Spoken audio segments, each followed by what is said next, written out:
Ajnanatimidandasya Jnanam Janashalakaya Chakshurunmilitam Yena Tasmai Shri Gurave Namaha Namasristam Manumati Satchiputram Atraswarupam Rupam Tasyagrajam Rupurim Madhurim Gostavatim Radha Kundam Girivaram Maho Radhikamadavasam Prapto Yasya Pratitha Kripaya Shri Gurum Tam Natasme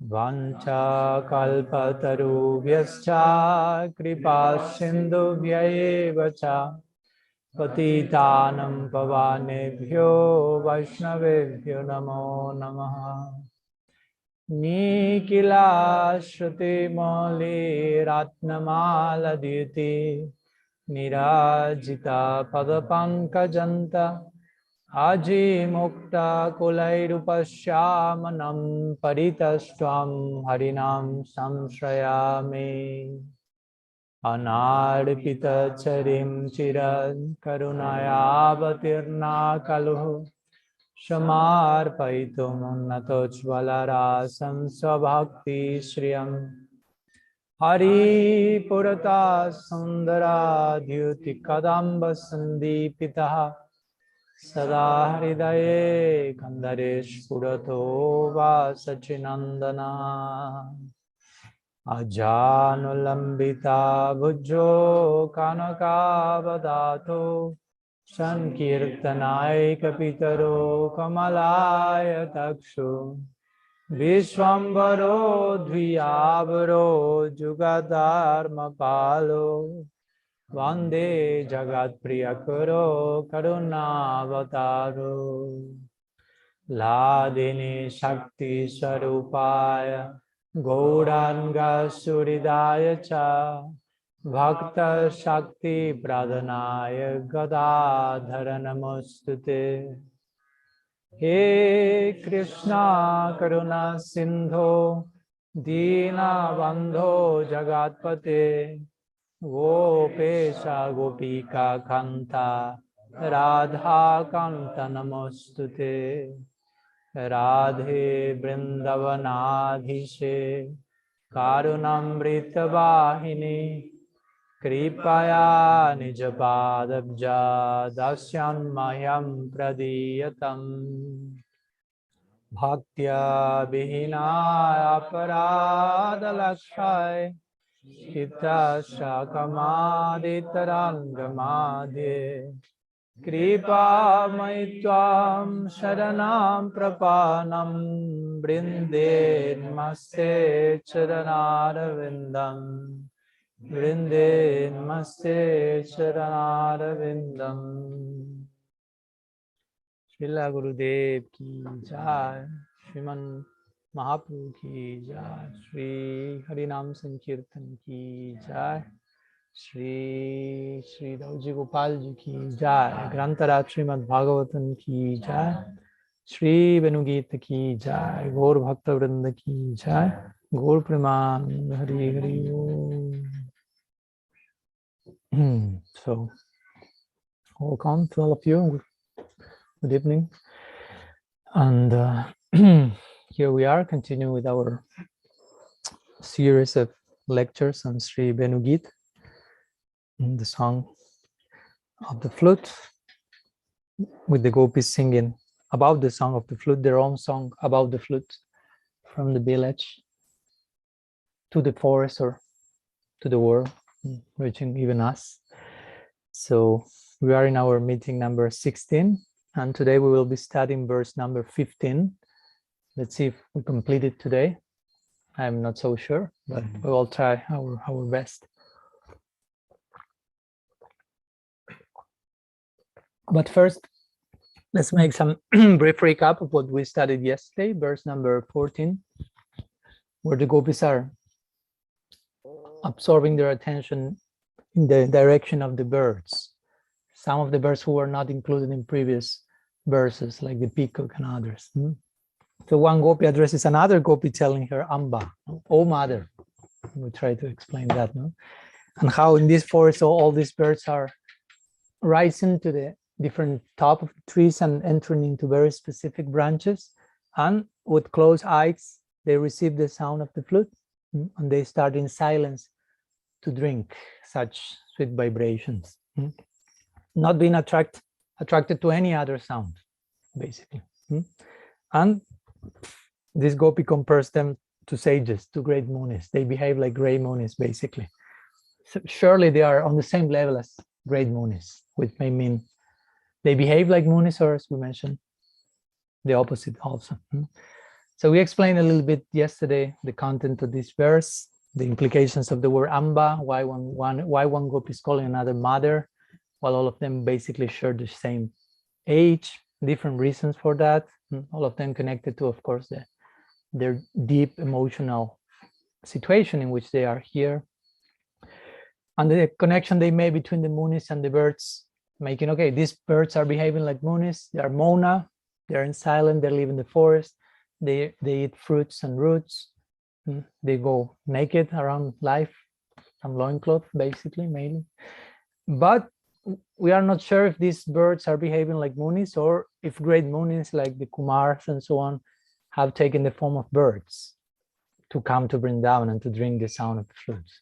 No, they sneaked into Braj in one form or another to have that opportunity that is not available anywhere else, even with other forms of Krishna outside of the Braj. And also, our acharyas made different commentaries on the idea of these birds rising to some branches of the tree and making some analogy. The tree is the Vedas with all its propositions, with all its fruits.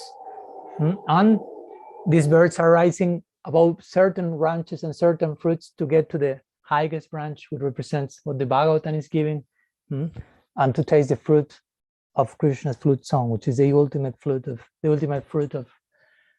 Bhagavatam, basically, the converging point of Braja Lila, Krishna Lila, as we know. The whole Bhagavatam is very meticulously unfolded, first canto, second canto, in a way that gradually, in a very organic way, it reaches 10th canto and takes us by the hand to the Braja Lila in a way that we surely will not misunderstand that. And then, just in case to assure that we have not misunderstood the Rasa Lila, the whole Braja Lila, sorry, and specifically the Rasa Lila, then we have how many, like half of the 10th canto and 11th and 12th canto reflecting back on what's there in the Braja Lila. So we have the first 9 cantos to prepare us for the Braja Lila, and then we have 2.5 cantos to reflect back on that and assure we properly understood that. So somehow the acharyas have made this parallel here with the birds going to branches compared to sages upgrading their sagehood and entering into reaching higher branches of the Vedas, higher proposals, Karma Kant, Jnana Kant, Upasana Kant, Bhakti. Or as Kunraj will say, Atato Dharma Jignasa, Atato Brahma Jignasa, Atato Rasa Jignasa. Different ways of escalating into the different proposals, from which they can see Krishna best. That's another way of saying the birds reach the best branch to see Krishna better. Is another way of saying they take shelter in the particular branch of the Vedic tree from which they can have the best possible darshan of Krishna. And in the Bhagavatam we find that unique presentation of Bhagavan in the form of Swayam Bhagavan, Krishna's tu Bhagavan Swayam. Also, there was some special glorification of the sound of the flute, only seen, tat uditam, only seen in Krishna.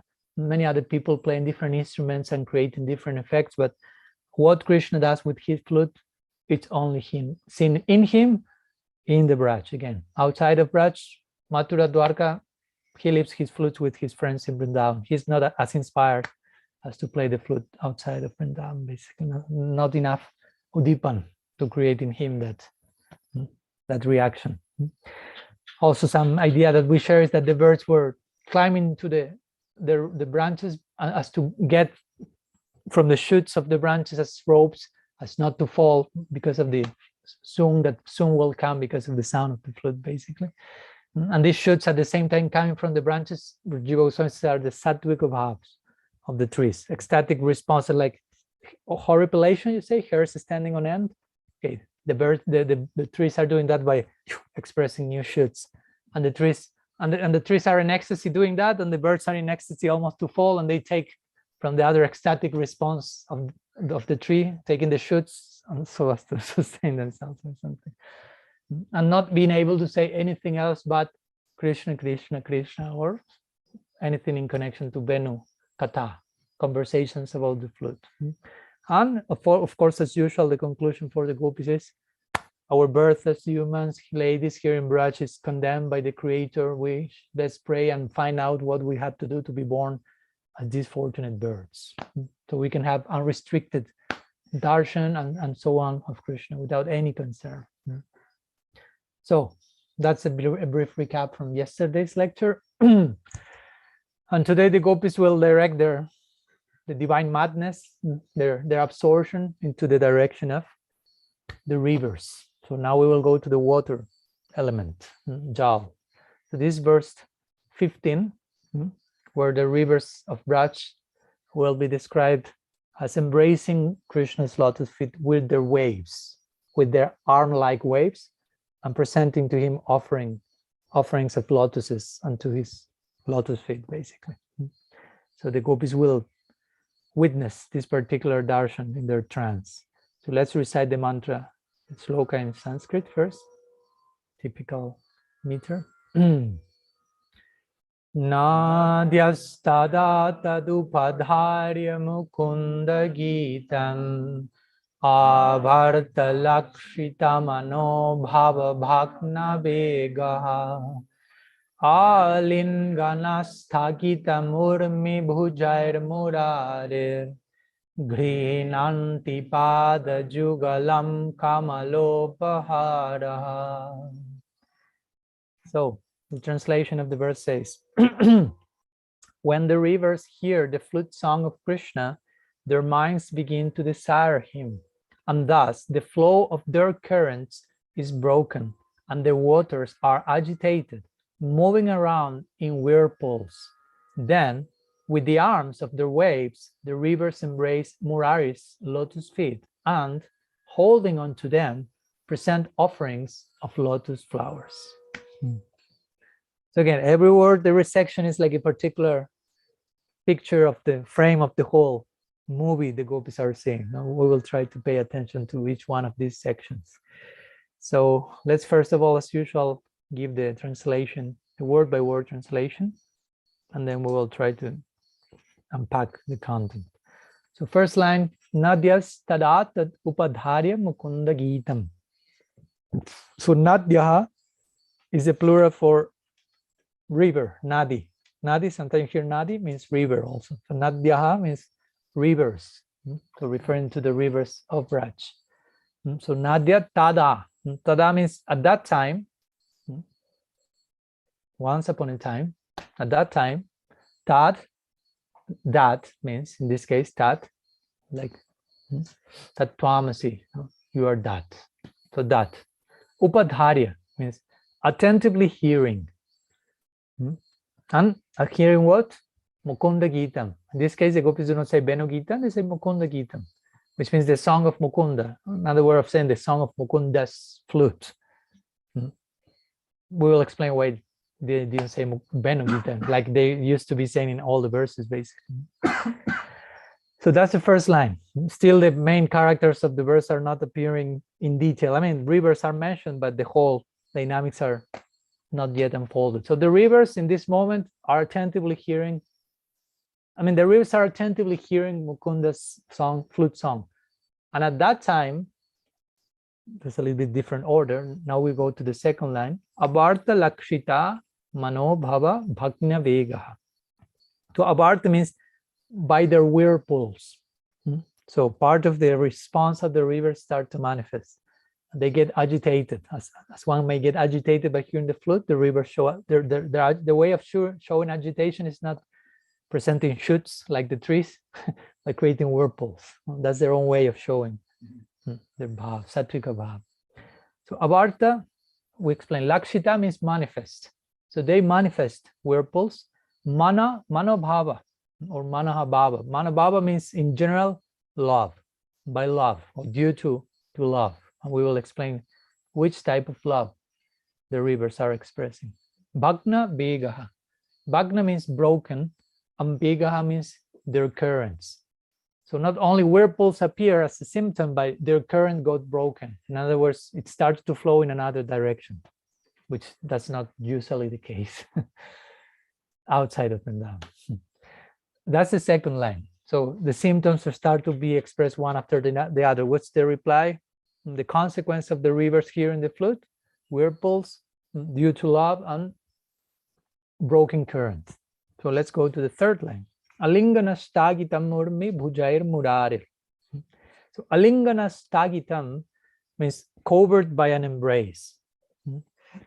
And urmi bhujair, the general meaning, of course, means by the arms of their waves. The word bhuja can mean arms. You have heard chatur bhuja, dvi bhuja, but also bhuja can mean in Sanskrit waves, the same word for the two things. So somehow the two are put together in the idea of their wave, their arm-like waves. Are there waves or are there arms? We don't know. The observe wonder. No. So with their waves acting like arms, the rivers are alingana stagitam, covering him with an embrace. I mean, covering his feet, as we will see, from all directions. No? Like you wanted to do the other day with Kamalaksha when he was leaving. No? Embrace him. Yeah. No? Next time you have to be more trained from all directions. So he doesn't have a place to, no? If someone comes east, west, north, south, I mean, like, what to do? No? You had to break your bow. So in this way, the river was coming and embracing Krishna's lotus feet from all directions, flowing from all the directions necessary to do that embrace. And last line, to add some extra feature here, Grinanti pada jugalam kamalopahara, because still it is not say embracing Krishna how. So Grinanti means hold, they hold. So the rivers with the waters, with the waves, they hold what? Pada jugalam. So pada jugalam means what? Pada, what does it mean pada? Okay, and jugala? Sorry? In this case, near to couple will be pair. So referring to the pair of feet, the 2 feet of Krishna. So embracing the 2 feet, basically. Holding, Grinanti means holding. So first covering the feet, and then it's like, because one thing is you embrace something or someone, and then you remain there, no? You hold the person. So that's the sequence. Now there's a sweet sequence here. Pada jugalam, and finally, this is not all, kamala upaharaha. Sorry. So kamala means, you may imagine, lotus. So they are carrying an offering of lotus flowers. So not only they are expressing whirlpools, they are changing, breaking their current, they are embracing the lotus feet of Krishna, holding those feet, and to crown the whole approach, presenting their best possible paraphernalia that they have available, the rivers, in the form of lotus flowers. So it's a very nice sequence on how each word is unfolding everything that is happening and how the gopis are seeing. So let's try to say something about this, and let's see where we end, lost and found. So I will be reading different commentaries today, because there are many nice things that our acharyas have said. So I'll begin with Sanatana Goswami, who is our senior commentator, starting from the times of Mahaprabhu. He's first one to write a commentary on the Bhagavatam in Gaudiya Sampradaya properly. He's Brihad Vaishnava Toshani. So he connects, as usual, this verse with the previous. Remember, all of the verses are like strung in a thread, in a sequence. So one gopi says, Sanatana Goswami says, Baladev Vidyabhushan in his commentary will mention other gopis speak here, like making a point. some gopis who have not spoken till now. That's the only thing we know. So Sanatana Goswami said, one gopi said, one of the others, enough of speaking about conscious beings. No, already. No? They spoke about cows, deer, devis, devas, birds. So enough of that particular tattva, no? Enough that particular department category. Can the good fortune of rivers, though they consist of non-conscious water, be described? So enough of conscious beings. Let's direct our attention to inert entities. So-called inert, we will see they are not inert at all, how they are reacting. But at least externally, under classical function, generally water is not considered like as a conscious being with personality and so on. But we see that this is not the case, especially in Braj. Everything is personified. Like Srila Simraj like to say, in our culture, everything has personality. That means we are personalists. We are not impersonalists, means we like to see everything in terms of its individuality, its personality, its relatableness. I mean, I've just created one word, no problem. You got the idea. No? Their potential for establishing an interaction. So that's how a personalist thinks. It's always filtering reality in the good sense of the term by seeing everything as relatable. How to establish, how everything has a connection with the center. That's Sambandha. Sambandha means Krishna is the center and everything has a connection with him. So how to see the connection, the interrelationship that everything has with its center, including, of course, ourselves. So in that sense, everything has a purpose, has an, if you will, a personality, a potential of offering, being engaged in seva. So anyhow, the gopis say, can the good fortune of rivers, though they consist of non-conscious water, be described? So in this way, the gopis direct their attention to the water of Vrindavan, specifically the rivers. And we will see how the acharyas will focus on certain specific rivers in Braj. You may imagine which one to begin with. So here in this verse, the word tat, as we mentioned, is used. Tat means that. No? So in this verse, the gopis are not mentioning Venu-gita. They're saying tat, that, referring to the song of the flute. No? Because, I mean, they already are considerably bewildered at this point, but they fear somehow, they are trying, as we know, to hide their feelings, no? In their parakiya bhav, in their abhahita mood of trying to gup, to hide their feelings. So it's not working that much, but somehow they have managed to not, they are not just overtly singing the verses, we love Krishna, we feel this for him. They are not doing that. They're just pointing at every speech in Braj. But fearing, maybe if we mention again Venu-gita, we already did this in so many verses, who knows what will happen, which reaction will, instead of saying Venu-gita, let's say that. No, if that helps to, no, to dilute a little bit our bewilderment. But it won't happen, as we will see. No? But also they say in the verse Mukunda Gita. No? So it's not saying Venu-gita, but Mukunda Gita, that song of Mukunda. At the same time, again, they try to avoid something, but the solution to the problem is worse than the problem itself. Srila Jiva Goswami comments in this connection also. He says, unable even to conceal their emotions like before, due to the immenseness of rag, and rag means attachment, or rag means also the melodies of the flute. So due to an excess of love, or due to an excess of what's coming in the form of the rags through the flute, the gopis fancifully imagine their own lot, even in comparison to a non-conscious entity, while continuously giving a description only in conformity with their own taste. In other words, even if they speak about inert objects, they cannot avoid projecting their own Madhurya Bhav. And they're here speaking, the rivers are attracted romantically to Krishna. So first and foremost, as we already mentioned, even though each of the inhabitants of Braj has some feeling for Krishna, first and foremost, what's happening here is the gopis are projecting their own feelings and trying to hide their feelings by throwing that to every speech in Vrindavan. Again, something is happening in them, but the gopis mostly is a way of them trying not to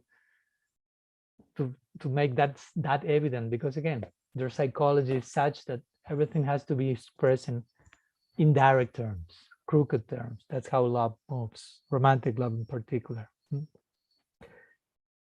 Seeing the river's waves, Jiva Goswami continues, seeing the river's waves as arms, bhuja, through which they decorate Krishna with lotuses and then embrace his feet.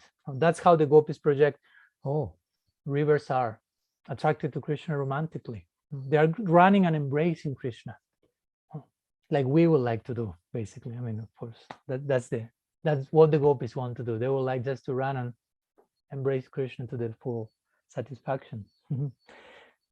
So again, bhuja means waves and bhuja means arms. So the rivers, the gopis are seeing rivers with waves, but rivers with arms. Again, personified.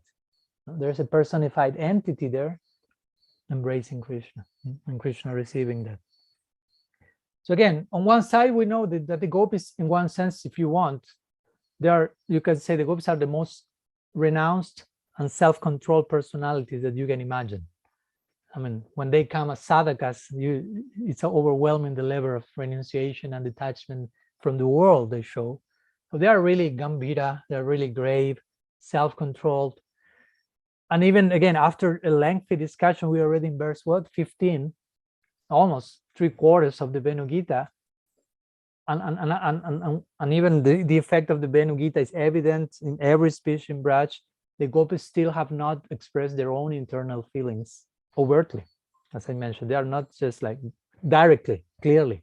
They are struggling to the rivers, the flute, the deer, the cows, the this, the that. No?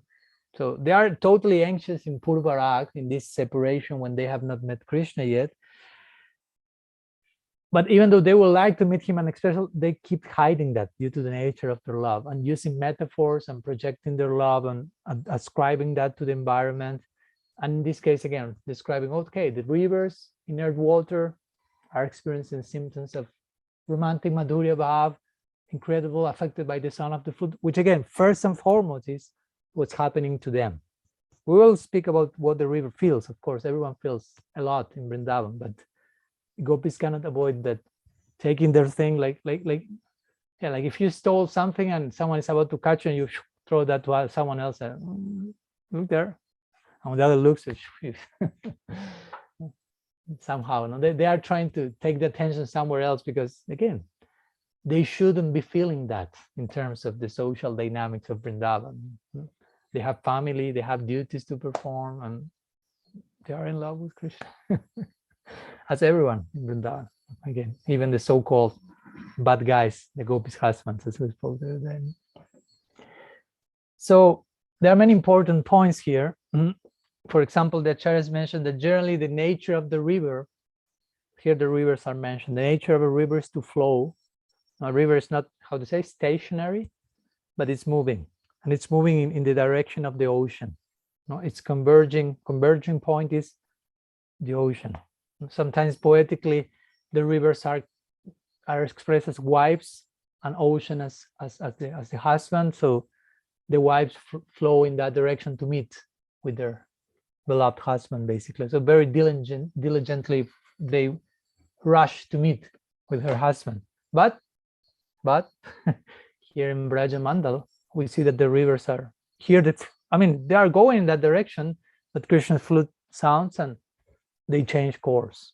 They break their current and stop going to their husbands. I imagine you start to see the analogy here with the gopi situation, basically. They change their nature. They have a nature, but the flute of Krishna alters their nature, creates a total transformation of nature, basically. So they start to flow in an opposite direction, So you can imagine the gopis see that and they cannot avoid seeing Udipana after Udipana. No? Look, no? Instead of going through their husbands, they are going. And the ocean sees that, the gopis feel, but the husband, although the ocean is not joining his wives, no? The ocean remains there in the ocean. He's not coming to flood Vrindavan. But at least he doesn't say anything. He allows his wife to go. but our husbands, and you know how the rest of the story continues. No? So in the same way, the gopis cannot avoid projecting that, oh, the rivers are not converging into the ocean. They are going to Krishna and doing all that they are doing. And we should do the same. We should flow against the nature, against the demands, the expectations of society. We should just run. Remember, they're in Purvarak. Still, they have not met Krishna. So they are reaching the strength to just go there. That's how the Leela is unfolding, basically. So in this way, the rivers are, there are different things that are being said. Sometimes the rivers change their nature, or sometimes due to the flood, the rivers become stunned and stop moving, or sometimes because of the sound of the flood, the rivers who are liquid become solid. No? They alter the constitution. All these different things to show, the effects of the flood and how much we should be willing to be ourselves transformed by the sound of the flute. Of course, Krishna in the Gita says it's very difficult to change one's acquired nature, but in one sense, we have to be transformed. Guru Maharaj always said spiritual life is about change. And sadhana means basically you are diligently making a daily effort to experience transformation. It's not just like, status quo. I belong to this group and I'm expected to do this every day, and so I receive my 3 plates of prasadam and nobody complains about me, or something like that. No, it's a very passionate, sincere, voluntary desire of transformation. That's sadhana. If you embrace sadhana, is to go through a transformation. So you have to agree with yourself, I want to be transformed. I'm not all that I could be. I know that. And try to think about which will be the best possible version of yourself. And for sure, whatever we can imagine, it's not even close to actually what we can become in the most brightest of the senses. We still do not have a full, clear picture of all our potential. That happens when we get close to those who are already there. No? That's why Srila Siddha Maharaj will say, Sri Guru is our own potential appearing in front of us. So when you meet Sri Guru, Srila Gurudev, you discover a new horizon, a new reach. You realize, oh my God, I can become all that. And of course, that's you feel fully committed, because you say, oh, I never thought that a person could reach such heights. And he will say, oh, not only that, but you are invited to reach these heights. Because say, oh, you're so nice, Gurudev, that you are there, so high you are. I say, yeah, my duty is to take you with me here. Let's climb up the mountain. So that's beautiful. Then there comes commitment, and we may be a little bit scared at one point, like, oh my God, I am to go there. Because as we always say, sometimes fear is the opposite of faith, or the opposite of love, I would say. And generally we are fearful about those things that we do not know about, the unknown.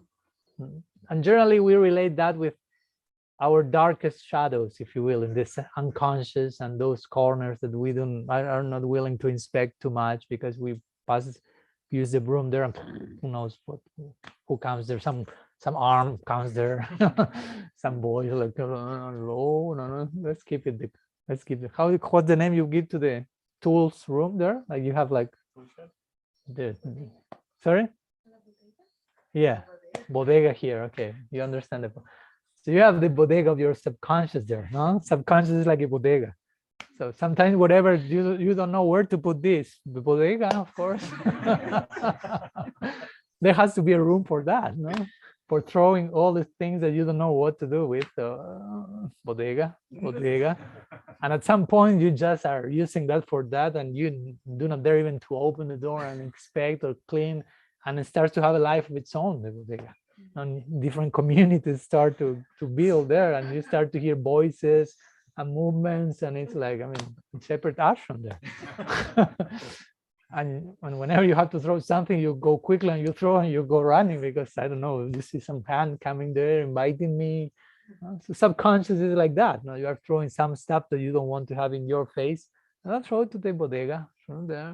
But at one point, certain circumstances make that appear, and it may be fearful because it's unknown. Again, we do not know what's going on, and whatever we do not know, it generally is takes us out of the comfort zone, create this notion of I'm not in control.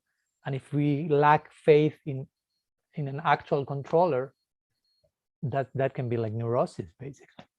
Although that should be the greatest of our pieces, to know there is a controller and it's not me. I remember always this picture. I shared that once. There was like one Buddhist monk seated in one rock in the middle of the lake, very like Buddha-like image. And there was a quote saying, relax, everything is out of control. Everything is out of your control, basically, the idea. Because generally we feel I will relax when everything's under control. I mean, that's not the formula for relaxation. This is the formula for relapse, not relax, as we say. So, but my point was, sorry, and I'm going back, and for sure we won't finish today this verse. We are afraid of those things we do not know, and this shadow side may be the main one we sometimes speak about, but actually, interestingly, that's not the biggest part of the things that we may be afraid of. But I would say our brightest potential, we may also be fearful of that. Why? Because it is unknown to us. Just because it's something is unknown, we feel fearful because we don't know what's that. And if we have to compare and put in the scale our darkest shades and our brightest potential, the big part of the equation is always the brightest potential. Now, there's so much more there that all that you can put in that bodega is still something limited, conditioned, narrow. But our brightest potential in terms of bhakti, that's like so much bigger. So maybe we are more afraid, I will say in that sense, considering the proportions of our brightest potential, that of our darkest shadows, interestingly. Only because of the fact that we don't know what's going on there. So again, the role of the guru is trying to nurture us with faith and confidence in the direction of our brightest potential. I mean, while also dealing with the bodega, doing something there, we have to clean the room, Chetudarpana Marjanam.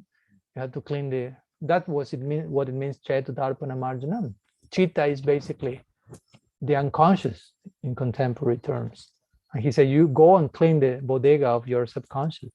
That's the first example of the first effect of Trinam.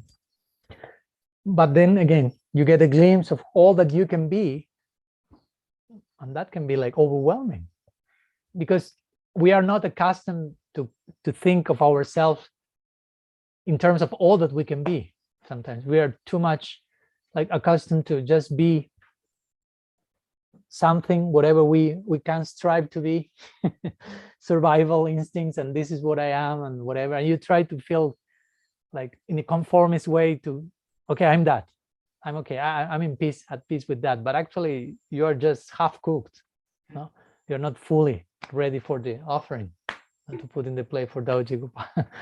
So the sadhus will lovingly take you closer to the fire. No? Cook a little bit more. Not, as Guru say, not throw to the fire so that you burn completely, but gradually so you become fire-like.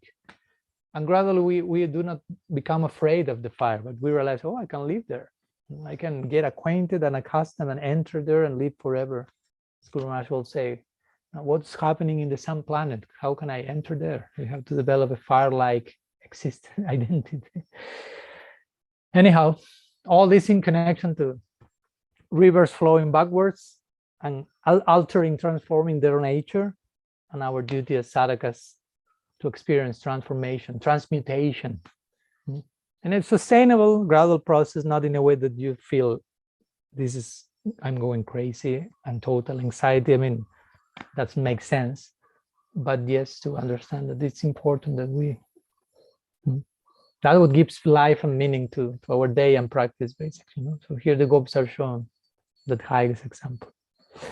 So going back to the commentaries of this verse, we have Srinath Chakrabarti, the guru of Kavi Karnapur, and he mentioned that the Proda gopis are speaking in this verse. We some classes before spoke about 3 types of prem: Manda, Madhya, and Proda, weak, middle, and powerful, mature. So he said here the gopis, the most accomplished, if you will, gopis, maybe he may refer with that. He didn't clarify, but need to see the gopis or whatever. So he says that one gopi says to the other, hey Saki, the river flow has momentum by nature, yet the rivers solidify even their own flow. They change their nature, in connection to what we are speaking. Why can we not give up our patience and shyness too?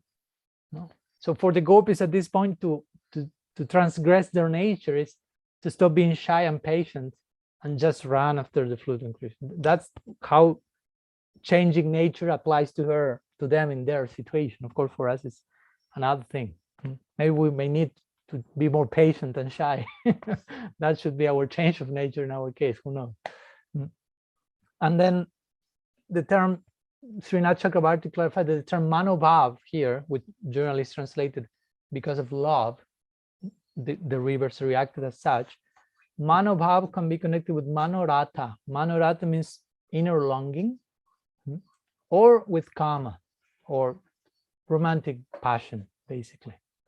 So again, the gopis are seeing the rivers female with romantic attraction towards Krishna. And the whirlpools, again, they imply the agitation of Cupid, the influence of Kamadev, Shmar. The Jiva Goswami comments that, again, as I mentioned, the verse presents a very nice sequence here. First, the rivers with the whirlpools are there, and the whirlpools are so intense they cut the lotuses that are with their, how do you say, stem. So they cut the whirlpools, express themselves, they cut the lotuses. So as we will see, will be presented. The whirlpools appear, they cut the lotuses, then the rivers approach Krishna, they grasp his feet, and then embrace his feet surrounding him from different parts. And Jiva Goswami said, with water up to his chest by increasing the flow of water. So generally the river is flowing on a certain level. Sometimes you have a flood. You can ask me, I live in an island in Argentina, I can give you experience of that. Water goes like so here the Jamuna, seeing Krishna, starts to increase to the chest of Krishna, wanting to literally embrace him. So according to Jiva Goswami, it's not only embracing the feet, but a more comprehensive type of embrace. No? Something similar happened, if you remember, when Vasudev took Krishna from Kamsa's prison in Mathura to Vrindavan. He crossed the Jamuna with the baby Krishna on his head, and the Jamuna, it is described, but some commentators start to rise, and because the Jamuna wanted to touch Krishna's feet, but the problem is that Vasudeva will drown if that happens. So it started and to rise, and Vasudeva was with it and taking Krishna. So at some moment, Jamuna like rose and touched Krishna's feet, and when Vasudeva was about to drown, Jamuna went down again, so Krishna will be taken. So many times we hear this type of thing, river rising in order to reach Krishna more comprehensively. So here the commentators, all of them basically unanimously agree. When we speak about bodies of water or rivers here, which is the main river we are referring to in Vrindavan? Jamuna Devi ki jai. Kalindi, Krishna, also called Krishna, one name, Jamuna, black. It is some form of the liquid backbone of Vrindavan. And sometimes also they mention Manasi Ganga. Manasa Ganga is one river who is at the feet of Govardhan. But if you want to see it now it's a pond. It's no longer a river. So a pond is not, well, it's not a river. It's not flowing. It's more like quiet. But it is said that in ancient times, Manasa Ganga was a river also. So the acharyas mostly mention these two in their commentary, because if you go to Vrindavan, you won't find that many other rivers there, basically. So mostly Jamuna and Manasa Ganga are mentioned.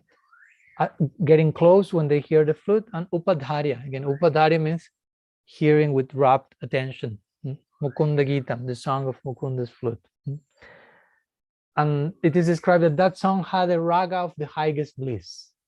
Whatever Krishna was playing, that particular raga was, because each raga, speaking of raga as a musical composition, intends to deliver a particular rasa, a particular type of, in secular terms, aesthetic experience. If you are a connoisseur, both in the audience and the musician, the success of the performance is that both parties reach to the point of rasa. But they will speak in terms of secular rasa in this case, in those cases. Unlike if you go to a concert, you not necessarily are a Krishna Bhakta. You can be hearing Indian classical music, and if you know how to taste that, and the person who knows how to present that, the unfolding of the whole interaction will be, both will reach that aesthetic delight that they call rasa. Of course, here we are speaking about another type of raga, and therefore another type of rasa as a result of that. And in connection to that comes one of the two names that is mentioned in this verse. So today, again, we'll see, I think, half at least of the verse, and the next time we'll see the next part. Because here also two names of Krishna are mentioned, interestingly. Till now, mostly each verse included one name. No? Krishna, Govinda, Achyuta, Nandanandan. But here you have Mukunda and Murari. Two famous, well-known names of Krishna. So let's share some words before finishing today about Krishna as Mukunda, because that's the first name that appears in the verse. And next class we'll speak about Murari and some other things here. So here comes the name Mukunda into the picture. Why? Because Mukunda, well, of course, there are many meanings to the word Mukunda, different degrees. And in this verse, the gopis are again speaking in terms of Mukunda Gitam. So the song of Mukunda. In other words, when they are relating the song to Mukunda, they are relating whatever Mukunda means is applicable to the effects of that song. Whatever that song is generating, it has to do with the name Mukunda. You follow? Again, it's not that the gopis just choose a name casually.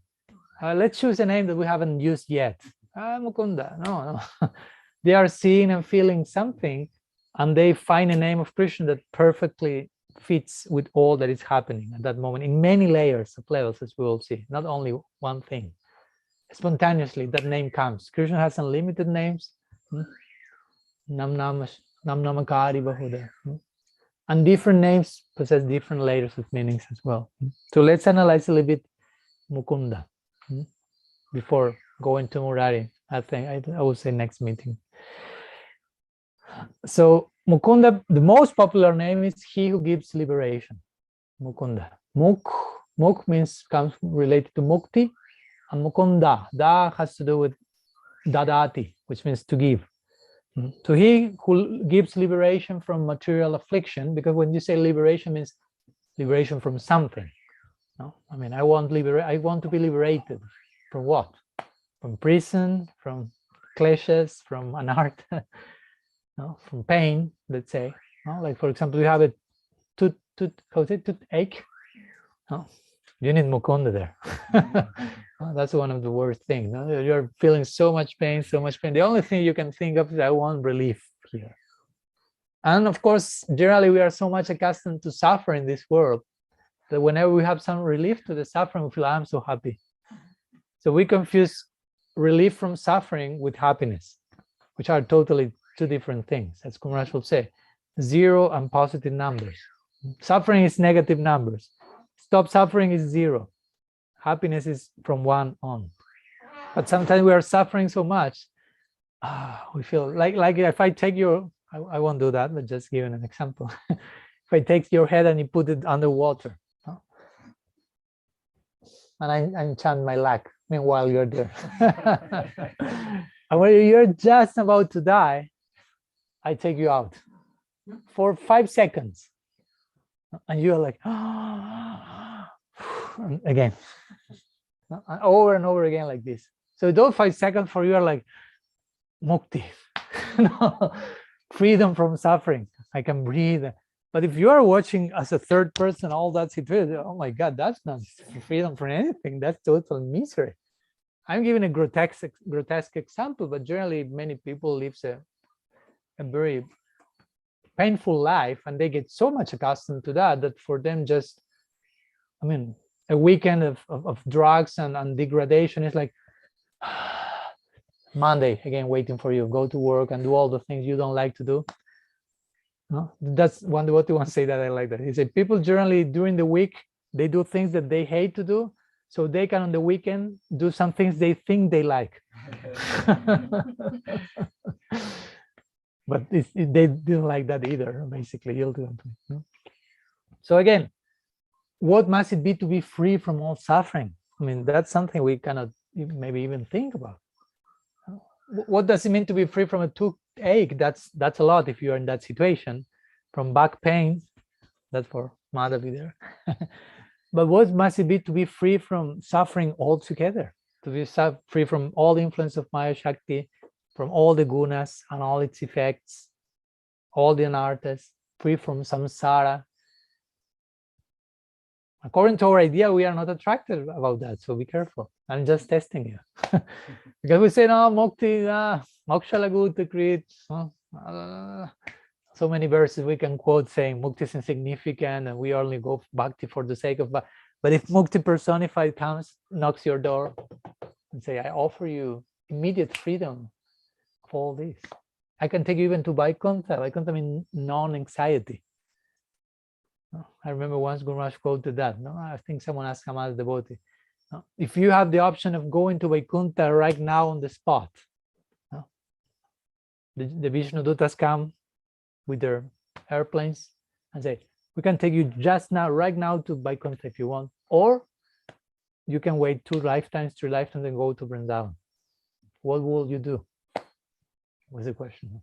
You can go just now to Vaikuntha, no anxiety, there's no suffering there. There's positive Ananda also. I mean, you don't have to reply me. You reply to yourself. Of course, hopefully, ideally, you say, oh, thank you. I can wait 2 more lifetimes, 3 more lifetimes. I want to go to this particular direction with all respect to Vaikuntha. But the point is that, no, I mean, to be free from all suffering, mukti, yeah, it's totally insignificant in comparison to prem. But it's not that it's insignificant in itself. And that's the goal of life for most sampradayas, Vaishnava sampradayas. The word prem comes like an afterthought, if you will, of Gaudiya sampradaya. So, of course, when the gopis here, the gopis are saying that, we know the gopis are not concerned about that. Gopis do not care for being free from samsara and all that thing. They are totally happy. As we know, when Krishna showed the Brajavasis, they wanted to know, Krishna, we want to know which will be our next life, our next future, like some sort of thing. How do you say this in English? Bola de cristal in Spanish? But you say like that in English also? Okay. So crystal ball, you can see the future, what will happen. So Krishna did some interesting things that they, well, wow, this Krishna is special, has some powers. Krishna, show us our next life. So Krishna gave them like a darshan. And which was their next life? It's like if I put you a mirror in front of you now. What's your next life? And I put you a mirror. And you see all of you here doing what we are doing now. No change, the same thing.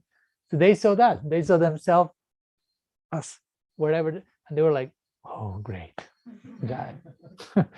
Incredible. We will keep together in family with our pets and animals in the village. Great. So again, my point, they are not caring Vaikuntha liberation because they are beyond that.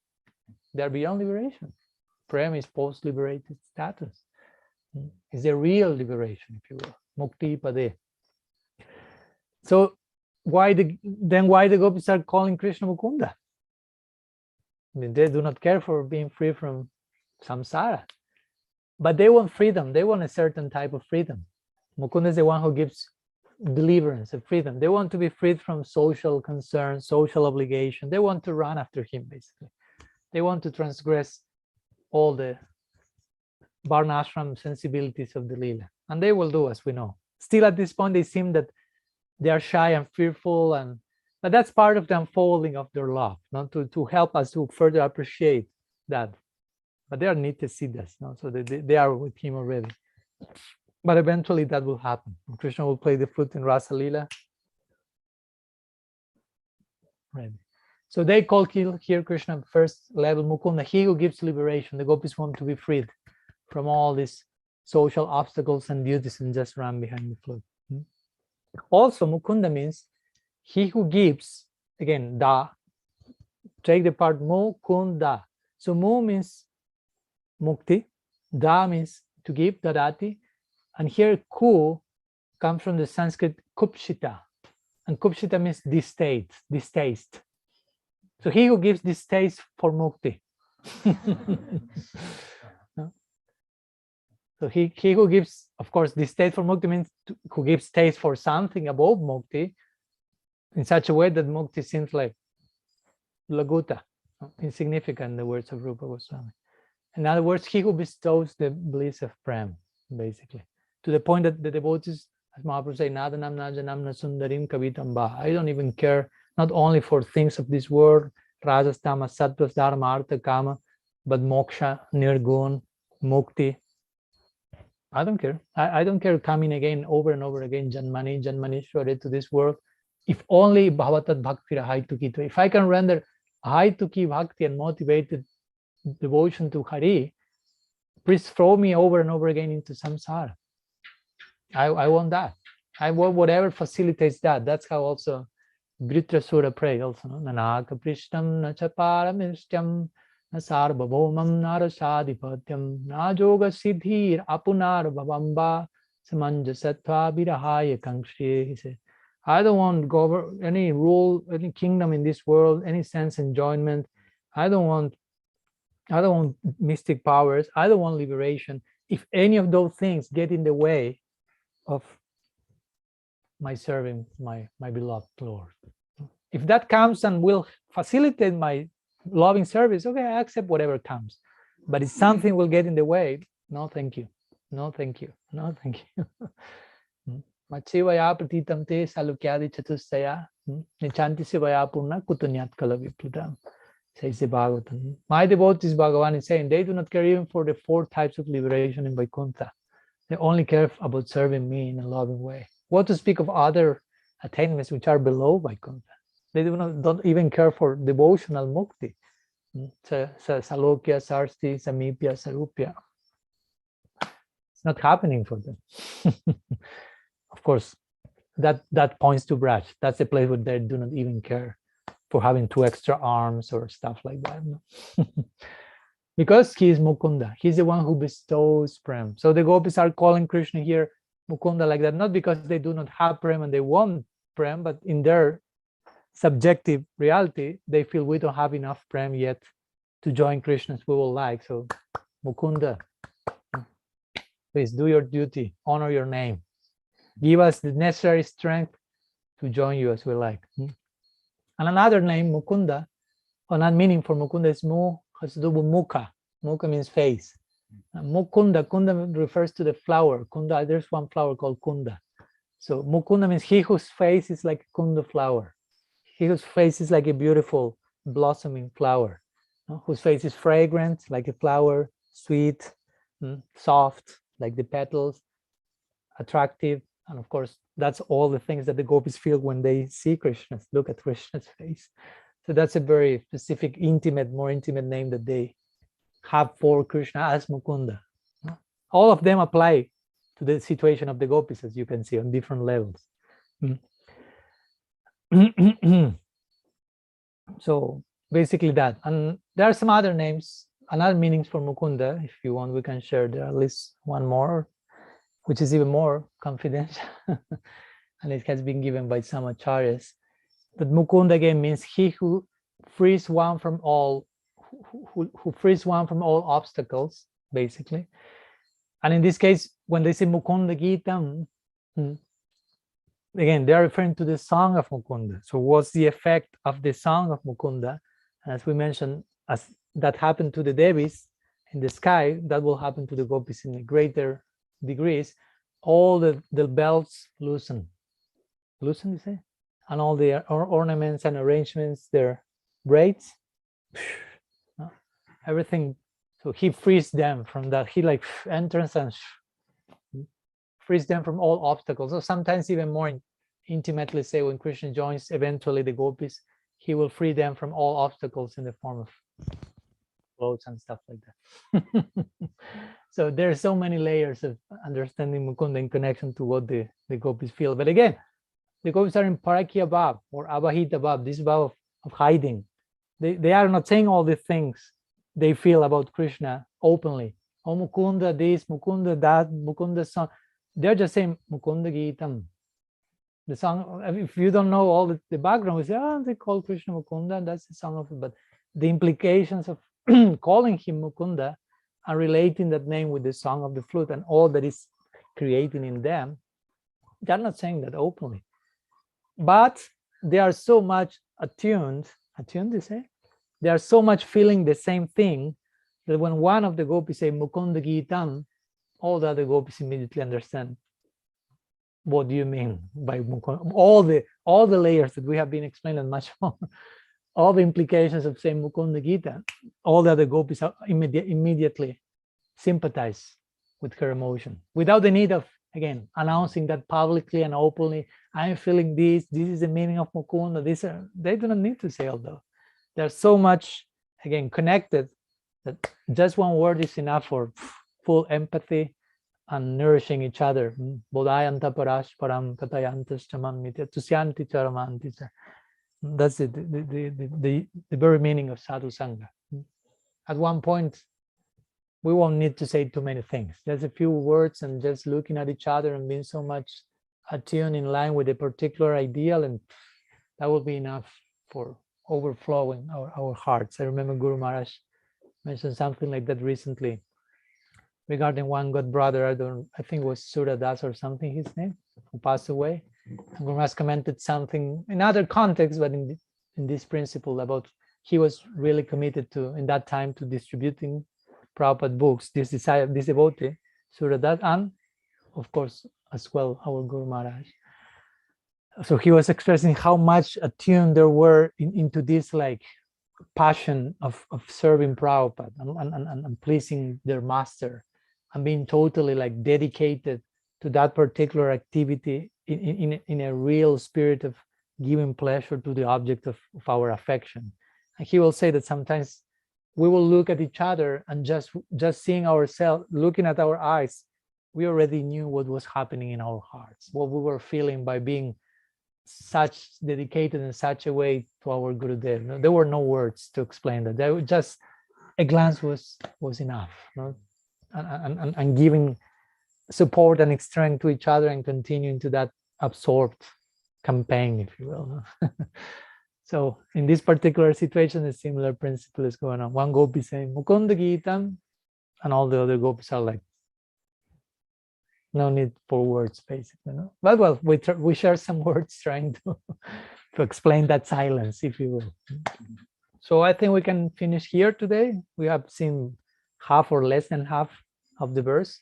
So tomorrow, no, the day after tomorrow, Monday, we will continue with the second half, where we will analyze the second name of Krishna, which also have many layers of meanings, Murari, and many of the other things that still we have not addressed in detail in this verse. But for today, we put our Bhagavad discussion to rest here. Bande Nanda Brajastrinam Padarenum Abhikshansa Jasam Harikatudgitam Punati Bhuvanatriyam. Srila Gurudev ki jai. Shriman Mahaprabhu ki jai. Shri Harinam Sankirtan ki jai. Shri Chidauji Gopal ki jai. Shri Grantaraj Srimad Bhagavatam ki jai. Venu-gita ki jai. Gaur Bhakta Vrinda ki jai. Gaur Praman. Vancha kalpatarubhyasya kripa sindhubhya vacha patitanam pavanebhyo vaishnavebhyo namo namaha. Ananta koti Vaishnava Vrinda ki jai.